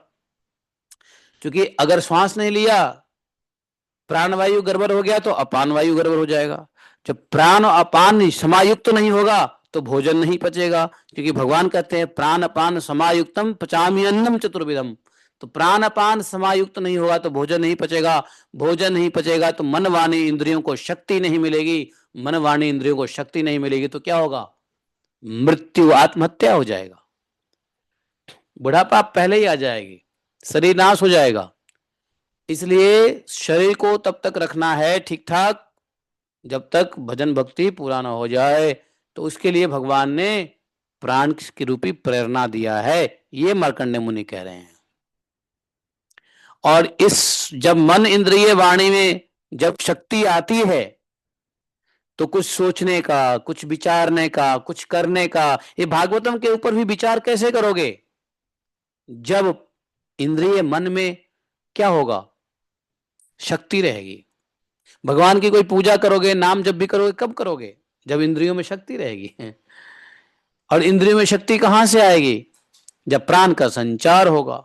इंद्रियों में शक्ति कहां आएगी? भोजन पचेगा। और भोजन कैसे पचेगा? जब प्राण शक्ति का संचार होगा। इसलिए प्राणायाम बहुत जरूरी है। 3 टाइम जरूरी है, 10-10 बार जरूरी है। उद्धव गीता में भगवान ने कहा है। क्योंकि 10-10 बार प्राणायाम 3 टाइम करे तो भगवान ने कहा मासो अधिकम जेन, अर्थात एक ही महीना के अंदर में वायु नियंत्रित हो जाती है। वायु नियंत्रित हो गई तो मन की चंचलता बंद हो जाएगा, शरीर के रोग नाश हो जाएंगे। क्योंकि सारे रोग वायु प्रदत्त हैं, सारे रोग वायु की वजह से होता है। नहीं, घुटने में दर्द देख लो, चाहे पैरालिसिस देख लो, चाहे अटैक देख लो, कोई भी बीमारी देख लो, वायु उसका कारण होता है। क्योंकि वायु ही संस्थान को चलाता है। तो वायु कमजोर पड़ जाएगा तो वायु से ही बलिष्ठ होता है। जिसकी वायु अच्छी वह बलिष्ठ हो। जैसे पवन देव, पवन पुत्र हनुमान, पवन पुत्र भीम, ये सब बलिष्ठ हैं। क्यों बलिष्ठ हैं? भाई वायु के पुत्र हैं। तो जिसके शरीर में वायु बढ़िया रहेगा वह बलवान होगा। और वायु बढ़िया करने के लिए क्या है? उद्धव गीता में भगवान ने कहा है 30 दिन तक 10-10 बार प्राणायाम करो। 1 महीने में ही हो जाएगा वायु नियंत्रित। वायु नियंत्रित हो जाएगी तो शरीर में आपका सब शरीर में संस्थाएं ठीक ठाक चलेंगी, मन वाणी इंद्रियों को भोजन मिलता रहेगा, ऊर्जा मिलती रहेगी। तब आप ब्रह्म चिंतन कर सकते हो, ब्रह्म की जानने की कोशिश कर सकते हो। और जो जानोगे उसको क्रियान्वित करोगे, अर्थात श्रवणम, मननम और निधिध्यासनम। ये तीनों तब होगा जब अब शरीर में इतनी शक्ति नहीं है कि भागवतम सुनने के लिए बैठे और नींद आ गई। क्या कारण है? भागवतम में नींद आती है, कारण क्या है? मतलब बैठ करके सुनने की भी क्षमता नहीं है। इसलिए क्या कारण है? बल नहीं है शरीर में, बल नहीं है शरीर में इसलिए। तो ये बात मार्कंडेय जी अपनी प्रार्थना में भगवान को कह रहे हैं कि इस प्रकार से जब आपको सोचने, विचारने, करने, भजन करने की शक्ति आ जाती है तो इस वजह से सबके प्रेरक और परम स्वतंत्र होने पर भी आप अपना भजन करने वाले भक्तों के प्रेम बंधन में बंधे हुए हैं। आप इतना कुछ करते हो, आप भक्तों के लिए इतनी प्रेरणा देते हो, यहां तक कि भक्तों के लिए आके खुद नाचते हो, खुद लीला करते हो, और फिर भक्तों के प्रेम बंधन में ही बंध जाते हो, है कि नहीं? हे प्रभु, आपने केवल विश्व की रक्षा के लिए ही अन्य अन्य मत्स्य कुर्मा आदि पशु पक्षी योनियों में भी आपने जन्म अवतार ग्रहण किया है, अजन्मा होते हुए जन्म लिया है। और आप इन सभी रूपों में तीनों लोकों का कल्याण, जीवों के दुख की निवृत्ति और विश्व के प्राणियों को मृत्यु पर विजय प्राप्त करने के लिए, विजय प्राप्त कराने के लिए आपने लीला का ग्रहण किया है। लीला अवतार, जो भगवान की कथा को सुनता है, भगवान का नाम जप करता है, वो मृत्यु से परे हो जाता है, मृत्यु पे विजय प्राप्त कर लेता है। भगवान के भक्त मृत्यु को नहीं छूते, बल्कि मृत्यु भगवान के भक्तों के चरण को छूती है। तुकाराम जी जा रहे थे, अरे तुकाराम जी रुकी रुकी रुकी, कहाँ जा रहे हैं? वैकुंठ जा रहे हैं। अरे मेरे सर पे तो पैर रख दो। तो तुकाराम जी ने अपने मूर्तिमान मृत्यु आए थे और तब मृत्यु के सर पे पैर रख दिए तुकाराम जी, क्योंकि मृत्यु लोक है, बिना मृत्यु को टच किए जा ही नहीं सकते हैं। तो मृत्यु ने कहा कि मेरे सर पे रख लो, क्योंकि आपका गला पकड़ने का तो मेरा अधिकार है ही नहीं। आप भगवान के भक्त हो, तो आप ही अपना चरण मेरे सर पे रख दो। तो ये सब जितने भक्त हुए हैं वो सब मृत्यु से परे हो जाते हैं। वही कह रहे हैं कि देखो, आप भगवान के, आप अपने लीला अवतार धारण करके विश्व के प्राणियों को मृत्यु पर विजय प्राप्त कराने के लिए आप लीला ग्रहण करते हो। आप रक्षा तो करते ही हो, मकड़ी के समान अपने ही इस विश्व को प्रकट करते हो, और फिर बाद में मकड़ी जैसे जाल फैलाता है और फिर बाद में मकड़ी जाल को खा लेती है, वैसे ही आप क्या करते हो, विश्व को प्रकट भी करते हो, स्वयं लीन भी कर लेते हो। आप चराचर का पालन नियमन करने वाले हो, है ना। चर अचर सबका पालन और कंट्रोल करने वाले आप ही हो, फीड करने वाले आप ही हो। आप ही विश्वंभर हो, विश्व का भरण पोषण करने वाला। तो मैं आपके चरण कमलों में प्रणाम करता हूं। जो आपके चरण कमलों का शरण ग्रहण कर लेते हैं, उन्हें कर्म गुण और काल जनित क्लेश स्पर्श भी नहीं कर सकते। जो भगवान के चरण कमलों का शरण ग्रहण कर लेता है, उसको न तो कर्म, न तो कोई गुण, न तो काल कलेश छू भी नहीं सकता। वेद के जानने वाले ऋषि मुनि आपकी प्राप्ति के लिए निरंतर प्रार्थनाएं करते हैं, वंदन करते हैं, पूजन करते हैं, ध्यान किया करते हैं। हे प्रभु, जीव के चारों ओर भय ही भय बिखरा हुआ है, चारों ओर भय है। आप देख लो, जीव भयभीत है। आप न्यूज उठा के देखो तो हमेशा भय रहेगा, हर न्यूज में भय है। ट्रंप ने टैरिफ लगा दिया, भारत की इकोनॉमी गड़बड़ हो जाएगी, भारत का सामान महंगा हो जाएगा। अगर ट्रंप ने टैरिफ नहीं लगाई, मोदी बात मान ले, तो ट्रंप अपना वस्तु भारत में भेजेगा, तो किसान को आय खत्म हो जाएगी, ये हो जाएगा, वो हो जाएगा। तो पाकिस्तान ने ये कर दिया, तो अफगानिस्तान ने ये कर दिया, इसने वो किया, आईएसआई ने ये किया, आतंकवादी ने ये किया, फलाना ढिमकाना। हे भगवान, है आज यहाँ जाम, आज वहां जाम, आज देखो यहाँ फट गया, इधर प्लेन क्रैश हो गया, इधर हर जगह भय ही भय है। नौकरी जाने का भय, पैसा लूटने का भय है, पति पत्नी के बीच का टेंशन का भय, बच्चों का भय। जब देखो भय ही बड़ा बना पड़ा है, चारों तरफ भय। नहीं काम करेंगे तो भय, काम करके पैसा कमा लिया तो पैसा बचाने का भय। है कि नहीं? चारों तरफ भय ही भय। पैसा कमाया, सेविंग नहीं की तो भय कि जब नहीं कमाएंगे उस समय क्या करेंगे, क्या काम आएगा, है। बड़ा टेंशन है, भय ही भय। हर व्यक्ति भय में जी रहा है कि मैं खाना नहीं बनाऊंगा तो भूखे मरूंगा, इसलिए भय से खाना बनाता है।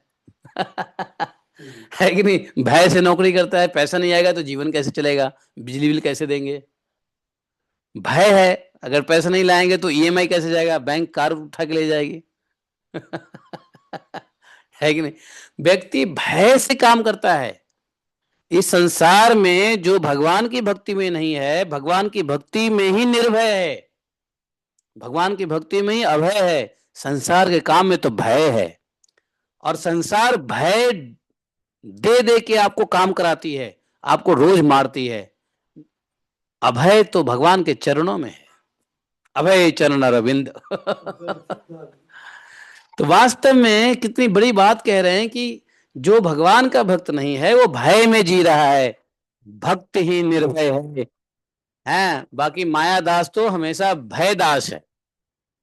मायादास भय मारे उदास। भय के मारे उदास रहता है माया का दास। ये कितना बढ़िया प्रेयर कर रहे हैं ये सब। देखो, बड़े बड़े लोगों ने जो भागवत में प्रार्थना किया है उसको मर्म को समझेंगे तो सारा ज्ञान उसी प्रार्थना में भरा पड़ा है। भागवतम की प्रार्थनाएं को समझ लो ना तो पूरा ब्रह्म ज्ञान तो ऐसे हो जाएगा। है कि नहीं?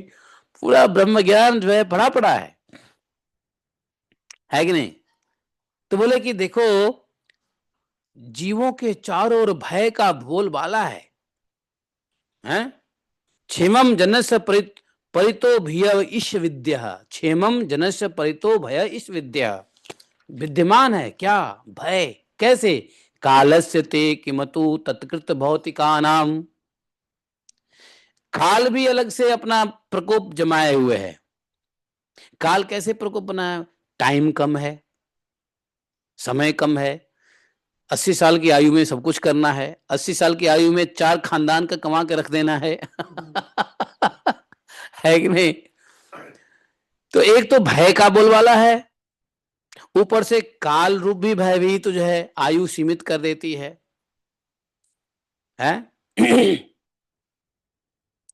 और ऊपर से जो भौतिक शरीर है तो इसका क्या कहना है? भौतिक शरीर अलग से परेशान कर रही है, आध्यात्मिक भौतिक आदि दैविक इत्यादि परेशानियों से जूझ रहे हैं। मौसम भी परेशान कर रहा है, कभी ठंडी कभी गर्मी। कितना बड़ा भय है बताओ, शरीरधारियों के लिए तो भय है। सब कुछ ठीक है तो बलवान व्यक्ति से भय है। पैसे वाले बदमाश से भय है, भैया इसे बात मत करो कहीं उल्टा सीधा काम ना कर दे। पूरा हर जीव है? रोड पे चलते कुत्ता ने क्या क्या कर दिया तो आदमी भाग के घर में बैठ जाएगा, क्यों? कुत्ते, बहुत सारे कुत्ते, नहीं जाऊंगे आगे। तो भाई भौतिक शरीर वाले प्राणियों के संबंध में कहना ही क्या है? बहुत भयभीत है। इनके सुख और शांति का उपाय कुछ समझ में नहीं आता है। बस आपके चरण कमलों का शरण ग्रहण ही इन सभी भयों के सुखों का, शांति का, अत्यंतिक सुख शांति सिर्फ आपके चरणों के शरण ग्रहण करने से ही है। इसके अलावा तो हमें कोई सुख शांति कहीं दिखाई नहीं दे रही है। क्यों? क्योंकि आप स्वयं मोक्ष स्वरूप हैं। मोक्ष क्या है? मोक्ष क्या है? संसार के दुख का नाश ही मोक्ष है। संसार के द्वंद्व का नाश ही मोक्ष है। संसार में निर्भय हो जाए वही मोक्ष है।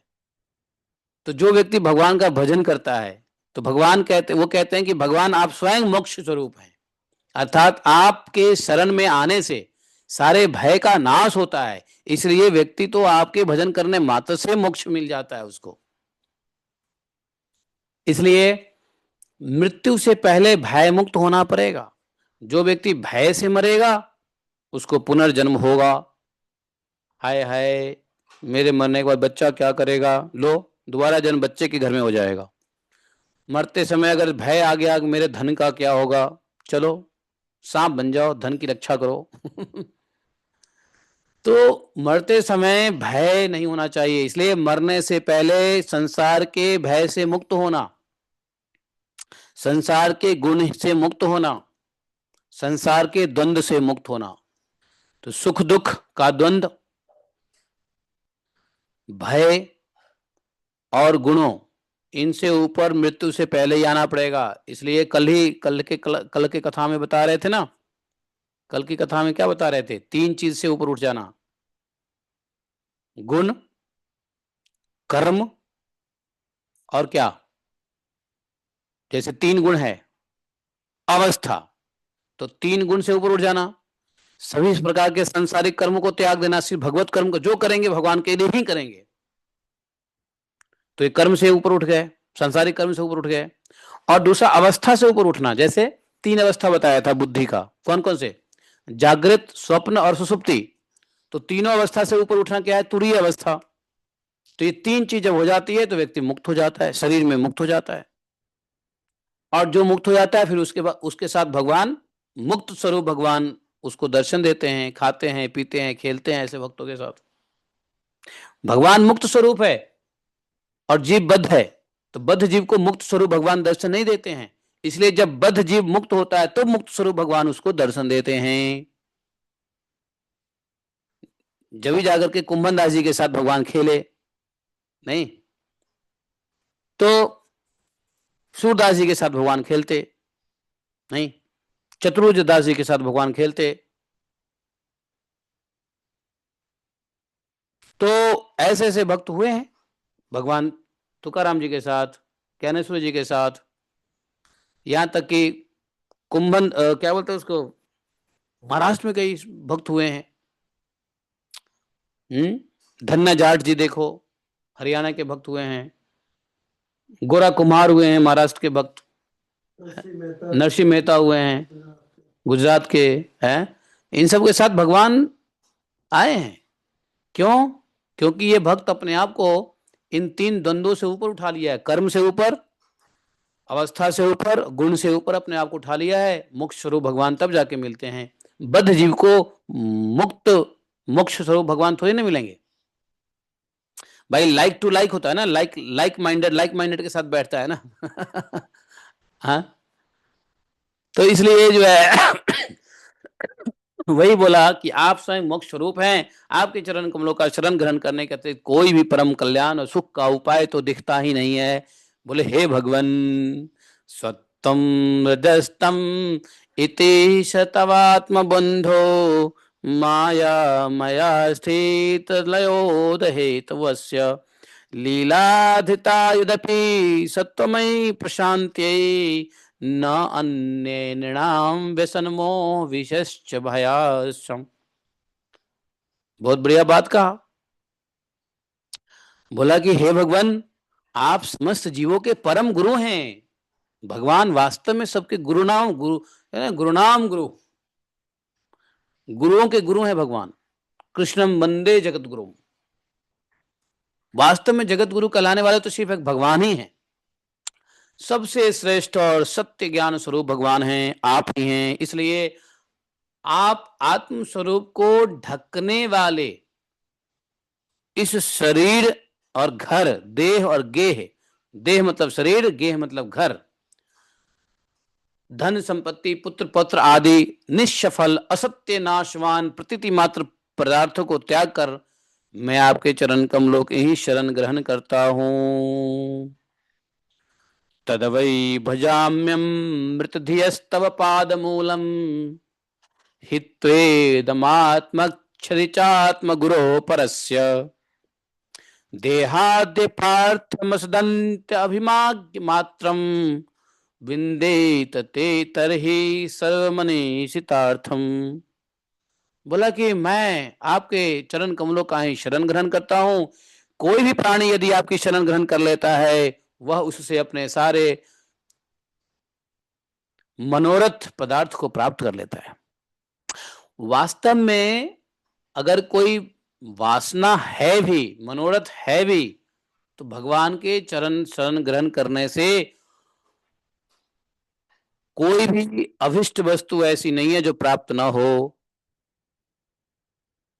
हे जीवों के परम सुहृद प्रभु, यद्यपि सतगुण रजगुण तमोगुण ये तीनों गुण आप ही की मूर्ति है और इन्हीं के द्वारा आप जगत की उत्पत्ति करते हैं, जगत का पालन करते हैं, जगत को स्थित करते हैं और अंत में जगत का लय प्रलय कर देते हैं। अनेकों मायामयी लीलाएं आप करते हैं, फिर भी आप सत्वगुणमयी मूर्ति ही जीवों को शांति प्रदान करती है। आपकी सत्वगुणमयी मूर्ति रजोगुणी और तमोगुणी मूर्तियों से जीवों को शांति नहीं मिल सकती। आपके तीन मूर्ति हैं, शांति मिलती है तो आपके सिर्फ सत्गुणमयी मूर्ति से। रजोगुण और तमोगुण मूर्ति तो जीव को अशांत कर देता है, उसमें तो दुख मोह भय की वृद्धि होती है। रजोगुण और तमोगुण में क्या होता है, दुख मिलता है, मोह होता है, भय मिलता है। इसलिए बुद्धिमान पुरुष आपकी और आपके भक्तों की परम प्रिय शुद्ध मूर्ति नर नारायण की उपासना करते हैं। पांचरात्र सिद्धांत के अनुयायी विशुद्ध सत्व की आपकी विग्रह मानने जाते हैं। इस प्रकार से इन्होंने प्रार्थना किया है। दो तीन और श्लोक है, पढ़ के खत्म कर देते हैं क्या? 9:15 हो गए हैं, खत्म कर दें या भागवतम आज के लिए खत्म करते हैं, कल पढ़ें? तस्मै नमो भगवते। हाँ, तो कहा तस्मै नमो भगवते पुरुषाय भुमने विश्वाय विश्वगुरुवे परदैवतायै नारायणाय ऋषये च नरोत्तमाय हंसाय संयतगिरे निगमेश्वराय। वाह, बहुत अच्छा प्रार्थना किया है। हंसाय संयतगिरे निगमेश्वराय, बोले कि आप अंतर्यामी हो, सर्वव्यापक हो, सर्वस्वरूप हो, जगत गुरु, परम आराध्य और विशुद्ध शुद्ध स्वरूप हैं। समस्त लौकिक और वैदिक वाणी आपके अधीन है। आप ही वेद मार्ग के प्रवर्तक हैं। मैं आपके इस जुगल स्वरूप नरोत्तम नर और ऋषिवर नारायण को नमस्कार करता हूं।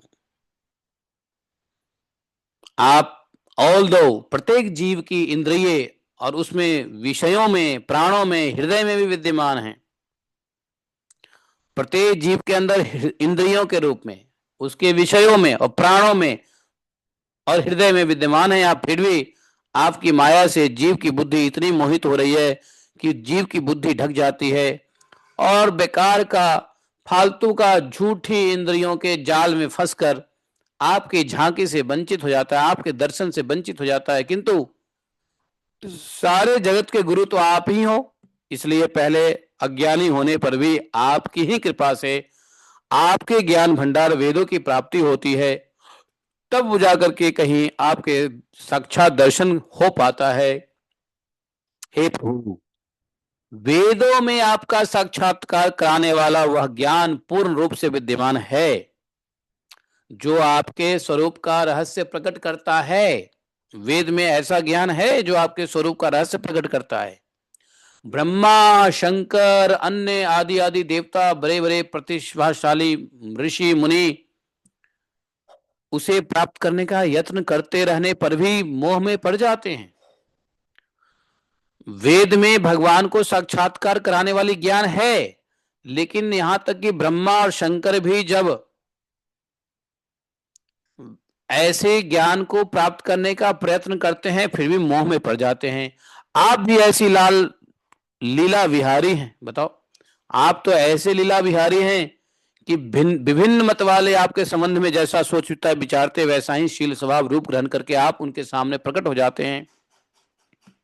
वास्तव में आप देह आदि समस्त उपाधियों में छिपे हुए विशुद्ध विज्ञान में ही हैं।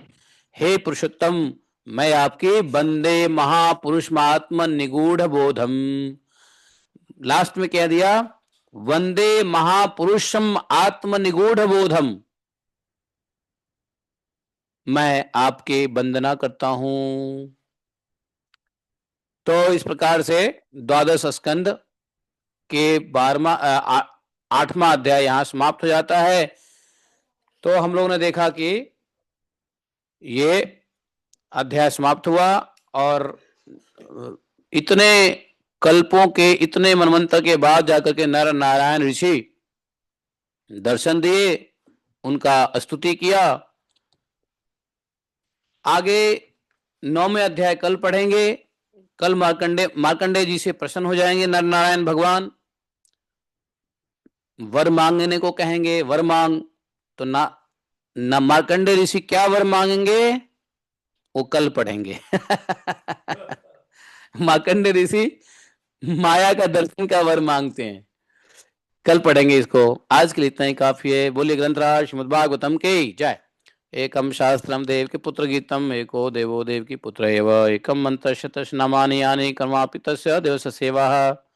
तुमेव माता च पिता तुमेव, तुमेव बंधु च सखा तुमेव, तुमेव विद्या द्रविणम तुमेव, तुमेव मम सर्वतम देवदेवः। कृष्णाय वासुदेवाय हरे परमात्मने प्रणतक्लेशनाशाय गोविंदाय नमो नमः। हे कृष्ण करुणा सिंधु दीनबंधु जगतपते गोपेश गोपिका कांतम राधा कांतम नमोस्तुते। तप्त कांचन गौरांगी राधे वृंदावनेश्वरी वृषभानुसुते देवी प्रणमामि हरिप्रिये। वाञ्छाकल्पतरुभ्यश्च कृपा सिन्धुभैव च पतितानां पापनेभ्यो वैष्णवेभ्यो नमो नमः। जय श्री कृष्ण चैतन्य प्रभु नित्यानंद श्री अद्वैत गदाधर शिवासादि गौर भक्तबिंद। हरे कृष्णा कृष्ण कृष्ण हरे हरे, हरे राम राम राम हरे हरे। जय जय श्री राधे। हरे कृष्णा। तो हम लोग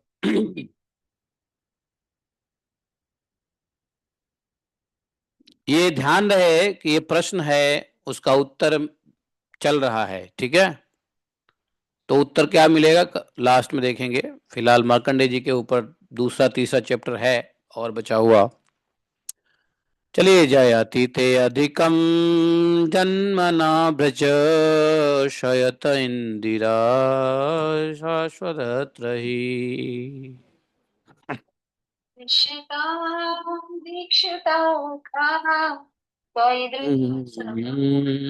ताम विचिन्वते